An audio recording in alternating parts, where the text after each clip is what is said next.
இப்போ இயேசு கிறிஸ்துவை நீ வாசலாக வைத்து அவர் நல்ல மேய்ப்பனாக வைத்து நீங்கள் அதை ஆடுகளாக இருந்து அதுக்குள்ளே நீங்கள் பிரவேசித்தால் அங்கே தேவன் உங்களை நடத்துகிற விதத்தை நீங்கள் ஒப்பு கொடுக்க வேண்டும்.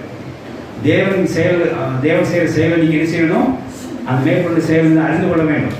மூணாவது, தேவனுக்கு உடனே செவி கொடுக்க வேண்டும். இந்த ஆடுகள் 3 செயல் மறுபடியும் திரும்பி சொல்கிறேன். இந்த ஆடுகள் என்ன செய்யணும்? தேவன் வழிநடத்து பிரகாரம் இயேசு வாசலாக கொண்டு இயேசு நல்ல மேய்ப்பனாக கொண்டு இயேசு எப்படி வழி நடத்துகிறாரோ அந்த அந்த செயலை நீங்கள் என்ன செய்ய வேண்டும்? அந்த வழி நடத்துகிற நீங்கள் ஏற்றுக்கொள்ள வேண்டும்.